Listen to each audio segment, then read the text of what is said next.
মথুরাতে এলেন শ্যাম, এই মানে খেলা খেলে রসুল, মিলিয়া খেলে ঘন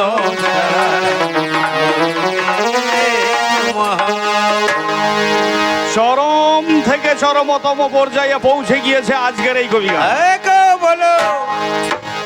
তবে প্রকৃতপক্ষে স্বগতভাবে আমিও একজন সনাতনী, এটা কবিগানের কথাতে নয়, মিথ্যা বলবো না, এতটুকু বিনয় বাণী।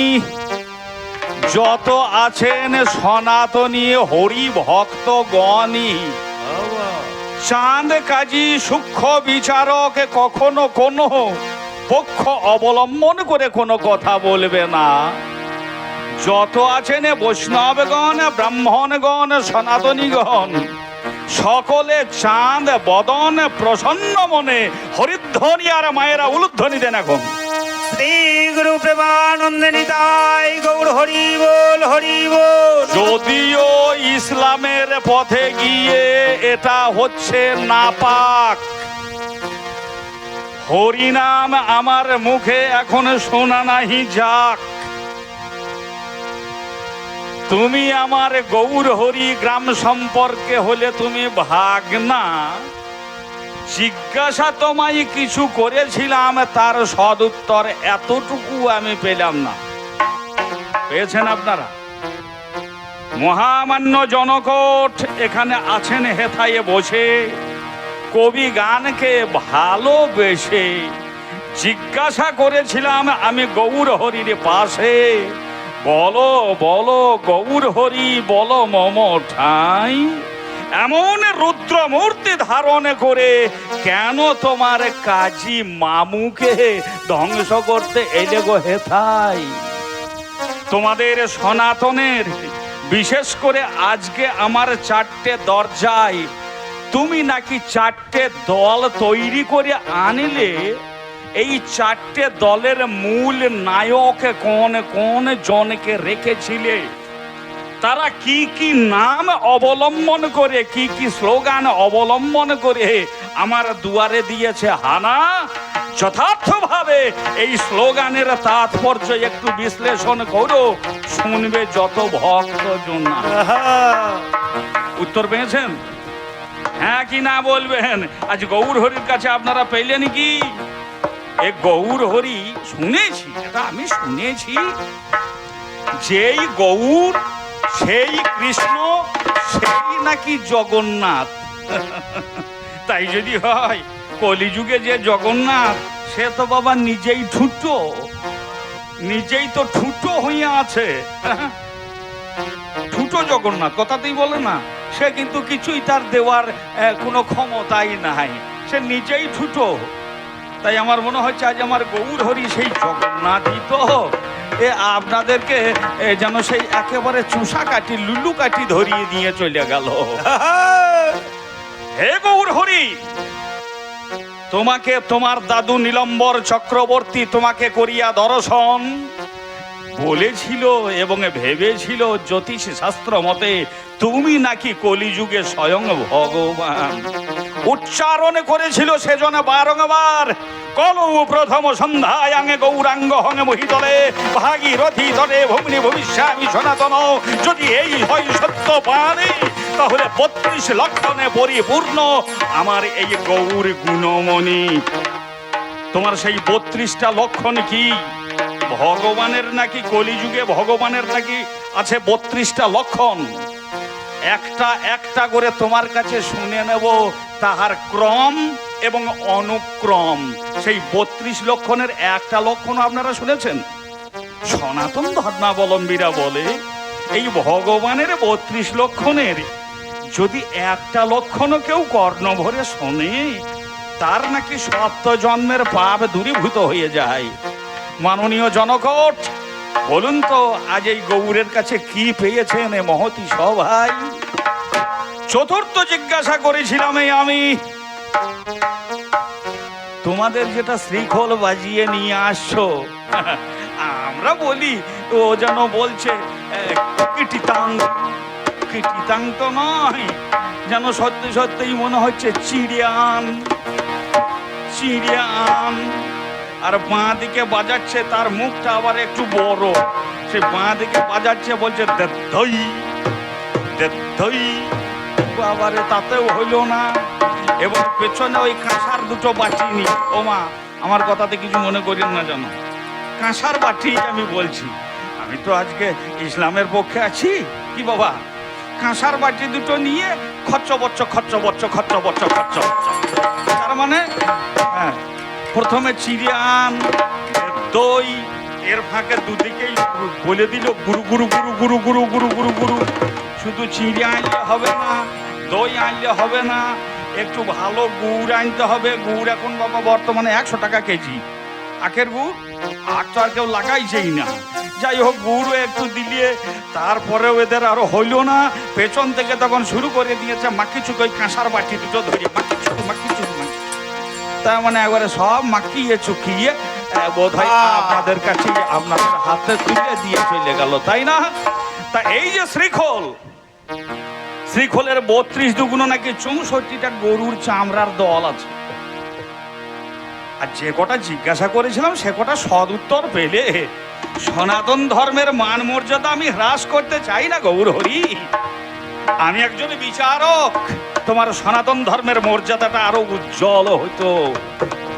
জিজ্ঞাসা করলাম এই 32 দুগুণ 64টা দল, মানে গরুর চামড়ার যে দল আছে, দলই তো বলে না কি গো, আপনারা সনাতনীরা ভালো করে জানেন। তাই 64টা দলের তাৎপর্য কি? আর এই গরুর চামড়া দিয়ে খোলটা ছাওয়ানো হয়েছে। ডান দিকের খোলের মুখটা ছোট আর বাঁ দিকের মুখটা বড়। এই ছোট হওয়ার কারণটাই বাকি, বড় হওয়ার কারণটাই বাকি।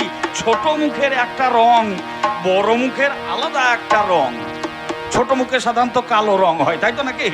আর বড় মুখে একটু যেন মেটে মেটে, একটু লাল লাল গৈরিক গৈরিক রং, জাফরান টাইপের রং।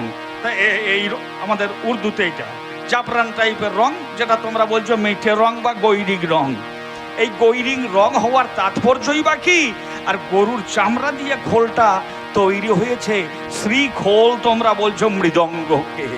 এই মৃদঙ্গটা, শ্রীখোলটা তোমরা সংস্কার করলে কোন মন্ত্র দিয়ে, তার আক্ষরিক তাৎপর্যগুলো কি? আমি কি এতটুকু অন্যায় জিজ্ঞাসা করেছিলাম? মাননীয় ভক্তমণ্ডলী, আপনারা এখন গ্রামে গ্রামে এখন মায়েদেরও দল হয়েছে। হ্যাঁ, এখন বর্তমানে, যদিও গানটা আজ থেকে 550 বছর আগেকার আলোচনা, কিন্তু এখন বর্তমানে প্রত্যেকটা গ্রামে গ্রামে আমার বাবাদের যদি 2-4টে হরিনামের দল আছে, তো আমাদের মায়েরাও বলছে আমরা সমান সমান। মায়েরাও দেখছি 3টে 4টে 5টা দল করে বসে আছে।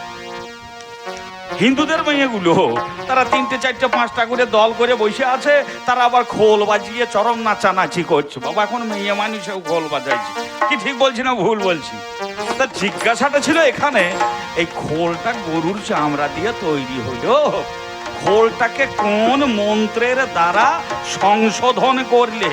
শুধু মন্ত্র, আমরা যেটাকে বলি সুরা, তোমরা তাকে বলো মন্ত্র। অদ্ভুত একটা মৃদঙ্গ রূপী যন্ত্র, সেই যন্ত্রটাকে সংশোধন করো কেমন করে? এই জিজ্ঞাসা রেখেছিলাম আজ আসরের মাঝারে। মাননীয় ভক্তমণ্ডলী, কিন্তু আজ করল কি?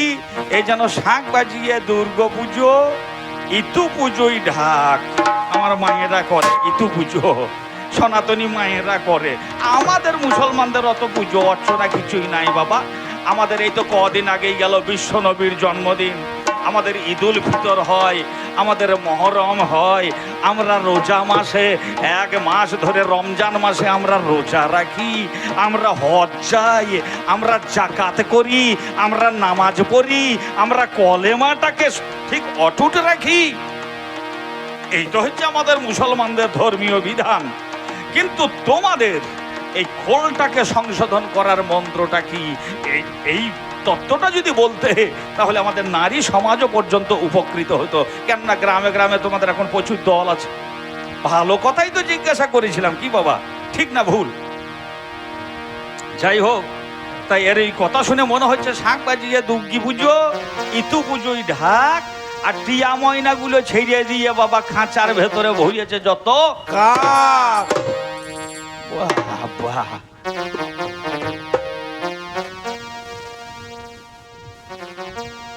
বাবা গো, সেটা যদি বলি তাহলে এবার মজার কথাই আবার বলতে হয়।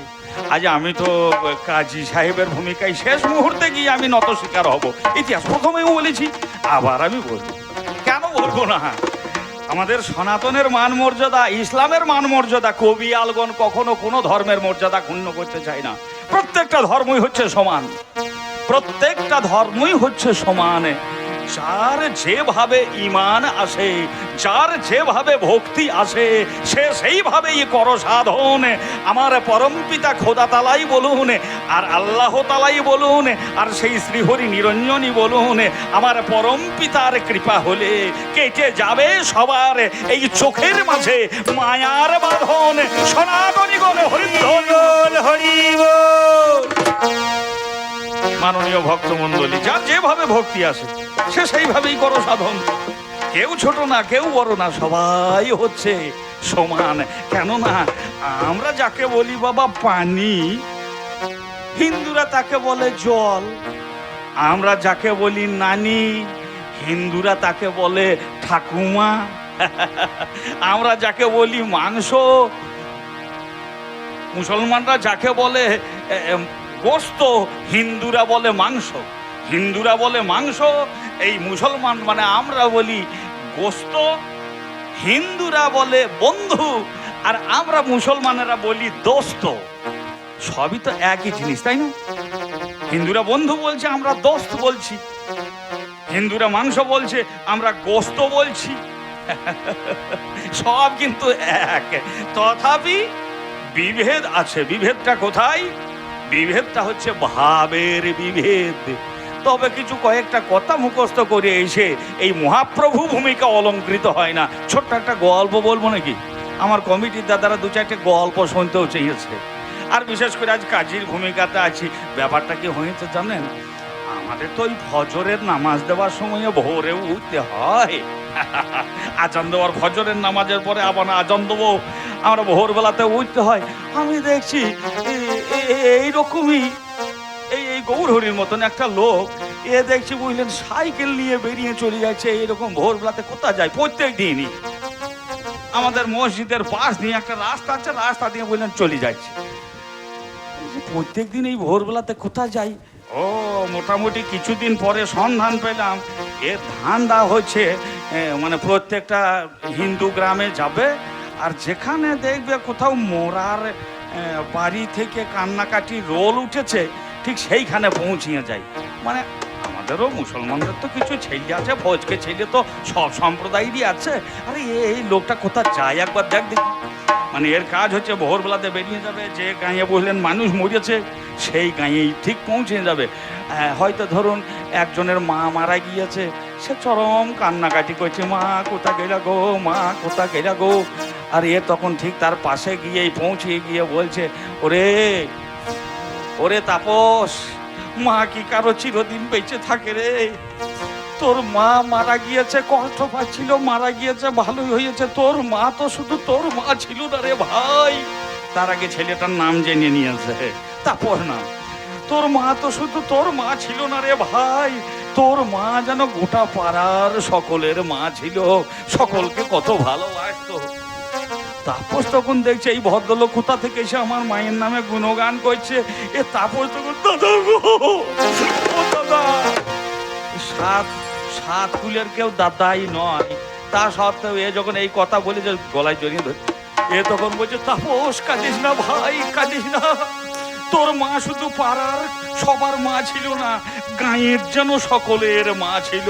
তোর মা কত মমতাময়ী ছিল। পাশে থেকে ধরুন ওইরকম এক ভদ্রলোক বলছে, দেখুন ছেলেটা তো অনাথ হয়ে গেল, মা মারা গেল, আপনি যেন দাঁড়িয়ে থেকে এই মায়ের সৎকার্যটা করবেন, দাঁড়িয়ে থেকে আপনি কাজকর্মটা মানে প্রকারান্তরে 3-4 দিনের ভোজের নিমন্ত্রণ গোটা পরিবার বর্গ গোষ্ঠী শুদ্ধ হয়ে গেল। এ বুঝলেন ঠিক এইরকম ভাবেই ঘুরে বেড়ায়, যেখানে মরে সেইখানেই যায়। কপালের ফের এক জায়গাতে বুঝলেন এক ভদ্রলোকের তার বউ মারা গিয়েছে, আর এ পৌঁছিয়ে গিয়ে সেই কটা কথা মুখস্থ কথা, সেই মুখস্থ কটা কথাই গিয়ে ওই ছকেই বলতে শুরু করেছে, ভাই অমল, ও ও তো চিরদিন পৃথিবীর মাঝখানে মরণশীল জগৎ, বউ তো চিরদিন কারো থাকবে না রে ভাই। তোর বউ শুধু তোর বউই ছিল না রে, পাড়ার সবারই বউ ছিল। যারা বাঁশ কাটছিল মানে খাটুলি করার জন্যে, তারা তখন দেখছে এ লোকটা কি বললো মনে হইলো, মানে পাড়ার সবারই বউ ছিল। ব্যাপারটা বুঝে যান, এর সেই মুখস্থ করার কথা তো। তারপরে এ তো ধরুন ছোট ছোট বাচ্চা ছেলেগুলোকে নিয়ে কান্নাকাটি করছে, এ এতটা খেয়াল করে নাই। এ তখন বলছে দাদা কোথা ছিল তুমি এসেছো, যাই হোক একটা কিছু বলেছে। আর এ তখন দেখছে হ্যাঁ কাজ হয়েছে। এ তখন শুরু করেছে, ভাই ভাই রে, তোর বউ শুধু পাড়ার সবারই ছিল না রে, গোটা গাঁয়ের সবারই বউ।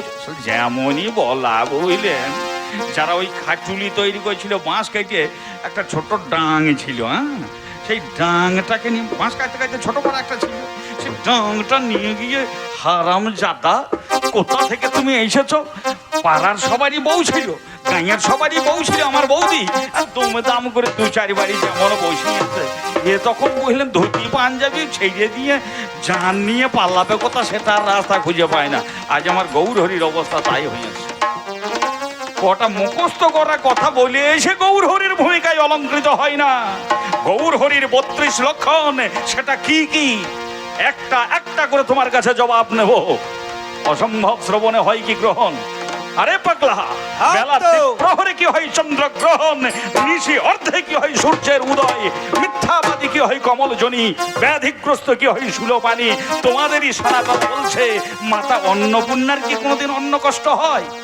বরুণ দেবের কি হয় জলকষ্ট, চণ্ডাল কি হয় দ্বিজের ইষ্ট, বাগবাদিনী কি হয়ে যায় বোবা, ধম থাকে না কুবেরের ঘরে, ভিক্ষা করে কি রত্না করে, আর এই রকম বাবলার বৃক্ষে ফোটে কি কোনোদিন জবা?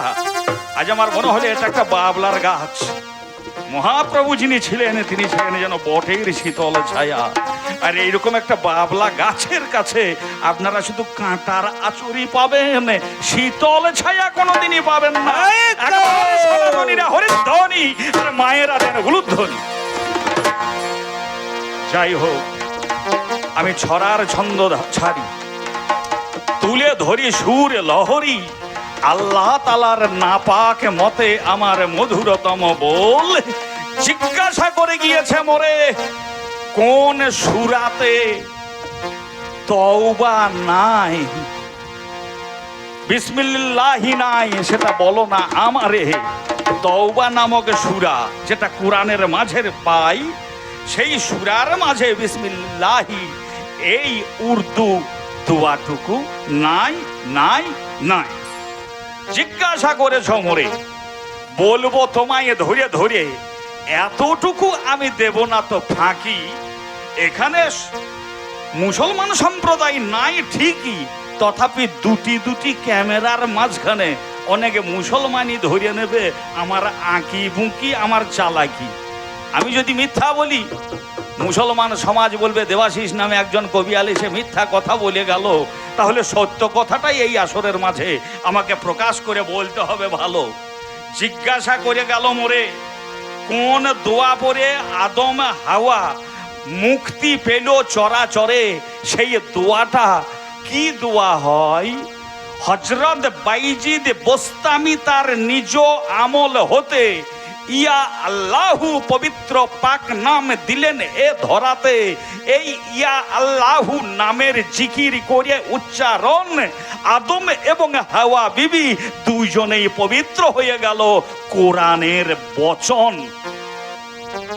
তৃতীয় জিজ্ঞাসা যেটা করে গেলে মোরে, 786 লেখা থাকে মুসলমানদের দরজার উপরে। এই 786 মানেটা কি আমার মহাপ্রভু জানতে চাই। 786 বলতে বিসমিল্লাহির রহমানির রাহিম এই আক্ষরিক শব্দটা প্রকাশ পেয়ে যায়। এছাড়াও আরো সহজভাবে তোমার কাছে প্রকাশ করে যায়, ওগো আমার মহাপ্রভু, তুমি কলির জীবের জন্য 16 নামে 32 অক্ষরে দিয়ে গেলে, ওই নাম জপের বিধি নাকি 108। এইটা নাকি হয় তোমাদের, আর আমাদের 786। 7 এর আক্ষরিক অর্থ কি? 7টা আসমান আল্লাহ তাআলা তৈরি করেছিল। এই 7 আসমানের উপরে আল্লাহ তাআলা তিনি নূর রূপে, জ্যোতি রূপে, যেটা সনাতন বলে জ্যোতি আর ইসলাম বলছে সেটা হচ্ছে নূর, অর্থাৎ এই আলো, আলো রূপে 7 আসমানের পরে আমার খোদা খামেদ বাড়ি ছিল। তাই সর্বপ্রথম 7 আর 8টা দোজক আছে, যেটা সনাতনও বলছে তোমাদের নাকি নরক। সেই দোজক শব্দের নরক, 8টা দোজক আছে। পাপের কারণে, পাপের ভয়ের কারণে আসমানের পরে 7, এরপরে 8 লেখা হয়। অতঃপর 6 দিনে আল্লাহ তাআলা সৃষ্টি করেন এই জগৎ, এই দুনিয়া, এই সারা জাহান সমুদায়। সেই কারণে আল্লাহ তাআলার প্রতি ঈমান আনিবার তরে, বিশ্বাস আনিবার তরে, ভক্তি আনিবার তরে, তোমাদের ভাষাতেও বলতে হবে, শ্রদ্ধা আনিবার তরে 7, 8, 6 এই আক্ষরিক অর্থগুলি লেখা থাকে দরজার উপরে। তোমার মুখ্য যে 3টি প্রশ্ন সেটা আমার বলা গেল। এইবার সুর ছন্দের ভাব ভাষাতে আমার মন কিছু বলিতে চাইল।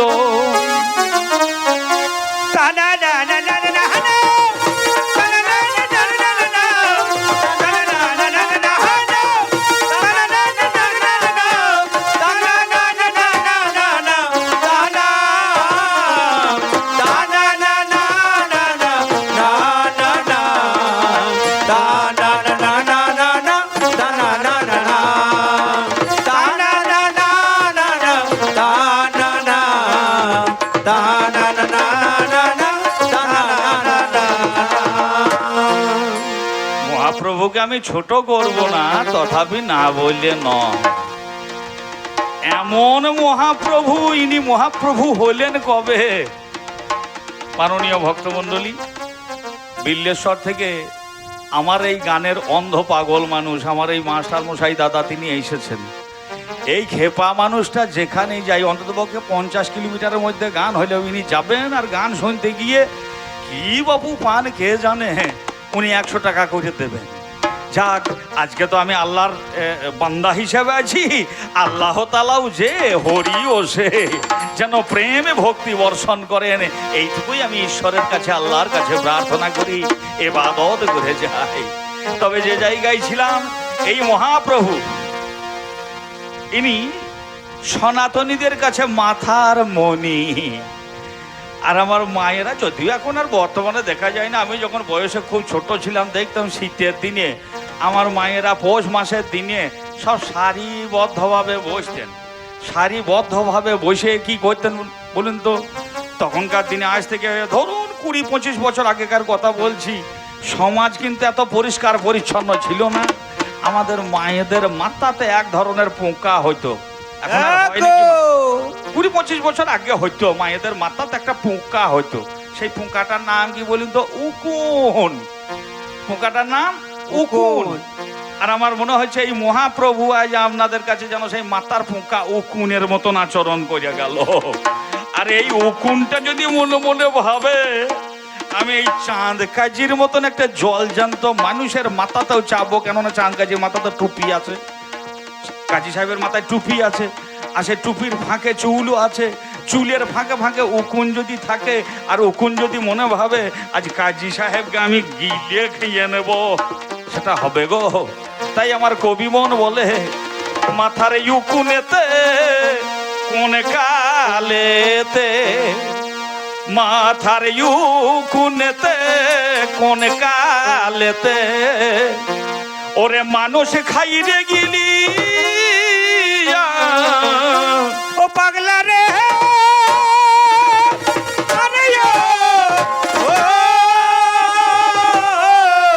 মনে দিয়া শোনা, ওরে মাতার গুনেতে কোন কালেতে, ও গুনেতে কোন কালেতে, ভাই গো মানুষ গিলিয়া, মানুষ গিলিয়া, মাতার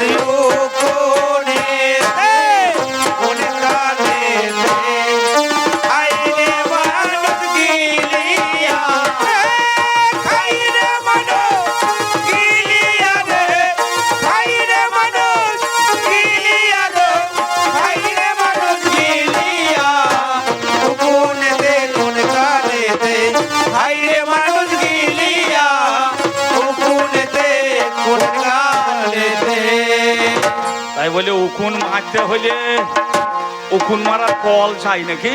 হ্যাঁ গো, উকুন মারার কল যদি বাজারে গিয়ে কেউ বলেন যোগো আমাকে একটা ইঁদুর মারার কল দাও, ইঁদুর মারার কল পাবেন। যদি কেউ বলে হ্যাঁ যে এই ইঁদুর মারার কলের সাথে সাথে একটা স্প্রে মেশিন মানে পোকা মারার কল স্প্রে মেশিন দিয়ে দেবে। কিন্তু কেউ যদি বলে আমাকে উকুন মারার কল দাও, উকুন মারার কল কেউ বাজারে কোথাও পাওয়া যাবে কি? বাজারে না পাওয়া গেলেও মহাপ্রভু আপনাদের মাতার মণি এখন হয়েছে মাতার উকুন। এই উকুনটাকে মারতে হলে কল বাবা নিজের কাছেই আছে। আমার মায়েরা ভালো করে জানে উকুন মারার কল কি গো, বাঁ হাতের বুড়ো আঙুলের নখ উকুন তুলে নিয়ে আসা হইল, নিয়ে এসে বাঁ হাতের নখে দিয়ে দেওয়া হইল, দেওয়ার পরে আবার ডান হাতের বুড়ো আঙুলের নখটা দিয়ে যেমনই চাপিয়ে দিয়ে শুধু মারলে হবে না, একটা মন্ত্র আছে। উকুনটা দেওয়া হইলো, দেওয়ার পরে ও মা মন্ত্রটা কি? এই সনাতনীরা বেশি সব মন্ত্র বলে তো, একটা মন্ত্র বলতে হয়। ওরে উকুনে মারতে হলে এই ফেলে কলে, উকুন মারতে হলে ফেলে কলে মারতে হবে মন্ত্র বলিয়া।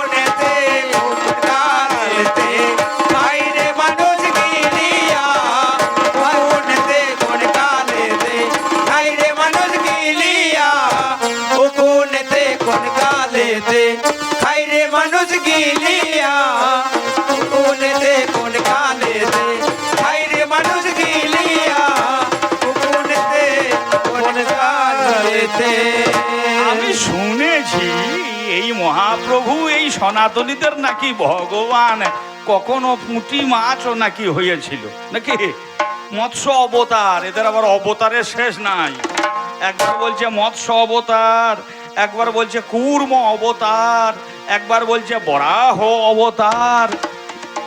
এর মানেগুলা বাংলা মানেগুলা বললে কি পাওয়া যায়? একটা পুঁটি মাছ হইল ভগবান, এদের যে ভগবান সে নাকি পুঁটি মাছ হয়েছে। একবার নাকি কূর্ম মানে কাচিম হয়েছে। আর আপনারা কেমন চিন্তা করে দেখুন, অনেকেই পুঁটি মাছও বেশ পুঁটি মাছের বেশ টক দিয়ে বেশ ভাত খেতে অনেকের ভালো লাগে। তার মানে ভগবানকে আপনারা শ্রদ্ধা করছেন তো? খুব হিসাব করে দেখুন, আজ সনাতনকে জাগ্রত করার জন্যে আমি আজ চাঁদগাজির ভূমিকাতে দাঁড়িয়েছি বাবা, আপনারাই দাঁড় করিয়েছেন। আজ সনাতনের অবস্থাটা দেখুন, পুঁটি মাছের চচ্চড়ি দিয়ে বেশ ভাত আরাম করে খাওয়া যায়। তার মানে ভগবানকে আপনারা শ্রদ্ধা করছেন। কূর্ম মানে কাচিম, কেউ কেউ আবার কাচিম ধরিয়ে কাচিমটাকে বেশ ভালো করে ঝোল ঝাল করিয়ে কাচিমের ঝোল খেয়ে নিচ্ছে। তার মানে ভগবানকে আপনারা শ্রদ্ধা করছেন তো? বাবা এতক্ষণ পরে আমার মিথ্যে আমার নামের নাম গো দেবাশিস চক্রবর্তী, তবে উনি ব্রাহ্মণ, আমি বাবা শূদ্রের সন্তান। আশীর্বাদ করবেন দাদা, যেন কাজীর ভূমিকাতে থেকে এই সনাতনের মানটাকে উজ্জ্বল করতে পারি। জয় রাধা মাধব, জয় রাধা মাধব, নিতাই গৌর হরি বলে আল্লাহু আকবার। ওই কূর্ম অতঃপর আসছে বরাহ মানে শুকর। শুকর ভগবানের রূপ ধরার কোনো রূপ পেল না, সে আবার হয়ে গেল শুকর। আলোচনা করলে প্রচুর বলা যাবে, কেন পুঁটি মাছ, কেন ভগবান কাচিম হলো, কেনই বা শুকর হলো, কাদের জন্য হলো? তাই আমার মনে হচ্ছে এইটা হচ্ছে বাবা একটা বোয়াল মাছ। একটা পুঁটি মাছে নেচে নেচে ওগো যাচ্ছে বোয়াল মাছের কাছে। পুঁটি মাছে নেচে নেচে, পুঁটি মাছে নেচে নেচে যাচ্ছে দেখো বোয়ালের কাছে।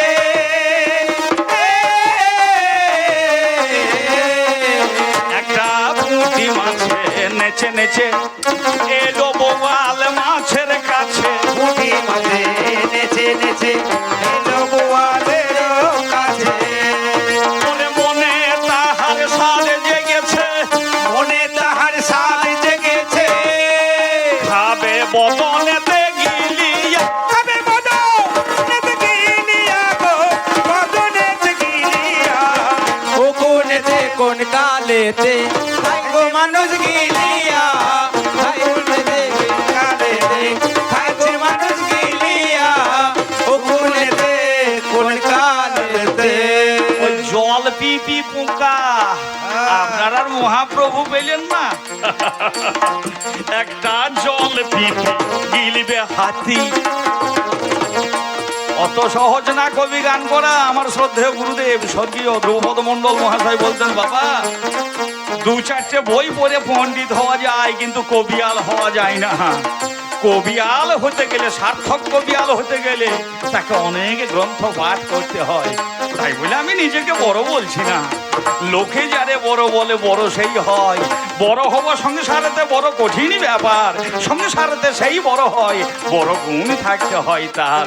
আমি কাউকে ছোট করব না, আমি নিজে বড়ও হতে চাই না, তথাপি আজকের দশা দেখে বলতে বাধ্য হচ্ছি, একটা জল পিপি গিলিবে হাতি,